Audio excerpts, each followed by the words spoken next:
Good evening. Staffordshire police are investigating hundreds of racist and threatening tweets to the former Aston Villa footballer Stan Collymore. He went public today saying Twitter had done nothing to remove the offending comments. The social media network has become a favourite way for footballers and other celebrities to keep in touch with their fans. But there are concerns tonight that abuse is likely to get even worse unless Twitter changes its open door policy. Here's Giles Latcham. Lovely control, Guzan out to meet him, and down goes Suarez. It started with a game of football and this contentious moment. The Liverpool striker Luis Suarez winning a crucial penalty against Aston Villa, from which they scored. A former player for both clubs, Stan Collymore, who lives in Cannock in Staffordshire, is now a football pundit. On Twitter, he said he thought Suarez had dived, and now he's paid a penalty, enduring a torrent of abusive tweets, some of them racist, as well as several death threats. All I want, like if I was walking down Broad Street and somebody came up to me and called me the N-word, or if somebody threatened to murder me, that same punishment in the United Kingdom, with English law, is applied to Twitter. I don't think that's too much to ask. The tweets Stan Collymore's complained about are so unsavoury we can only show you brief extracts. In most cases, Collymore himself retweeted or republished them so his 500,000 followers could see what he's been subjected to.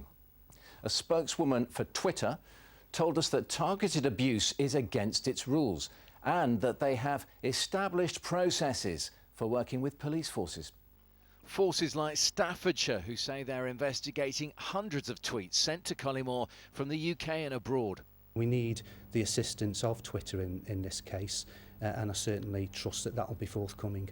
We will absolutely continue to use other methods to identify those involved as well, so we will run that alongside the work that we are doing with Twitter. It's really important that we're aware of what content we put out there. At a college in Birmingham today, a timely warning for students preparing for a career in social media.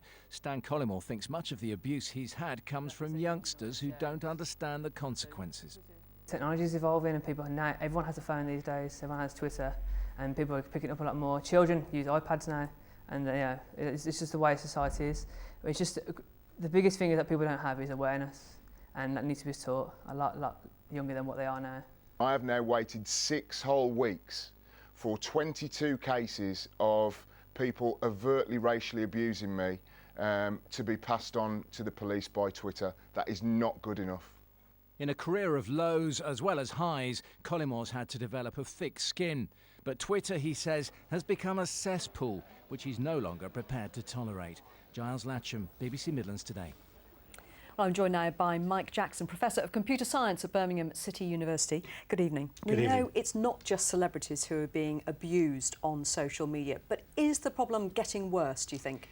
I do think it's getting worse. I think the internet always has been a sort of place for bandits hanging out. But as more people join, I think there is more abuse to people who aren't expecting it. What can be done to stop it? Can anything be done to stop it? Well, to a certain extent, it is human nature.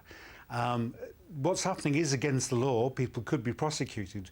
But of course, sometimes they're very difficult to locate. And is that the problem, do you think, that people who are putting that abuse out there feel that they're anonymous? Is it actually just too difficult to trace these people? Some people are deliberately setting out to be anonymous. They are going out to abuse somebody, but to do it in such a way that they aren't found. So not doing it at home, going to an internet cafe, changing their IDs. This makes them difficult to locate. Is there anything that can be done to change that and make these perpetrators, to track them down and to prosecute? I think the police are on top of it. They do need. Are they though? Are they? They are pretty well clued up as to what the problem is. But it is there are so many people who are doing it that it becomes difficult. Right, so it's the scale of the problem. It's the scale of the issue. It's not the fact that you can't trace them, it's actually the fact... Given enough time, I think you could trace almost everybody, but it's the number of people. OK. Are you on Twitter? No. Why? Why not? Well, I didn't think that people would want to hear the trivia of my life. Well, it's very interesting. We've had a huge reaction from viewers on this, Professor, using social media, of course, to get in touch. And a very, very common comment is that if you post a comment, you're laying yourself wide open. I mean, it is a form of broadcasting, isn't it? It certainly is. And whilst I'm not on Twitter, I have been on numerous discussion groups. And generally, what you expect with the internet is that many people will disagree with you. But there is a significant difference between disagreeing with someone and saying that you will kill them. Indeed. Professor Jackson, thank you. Now, coming up later in the programme, a stark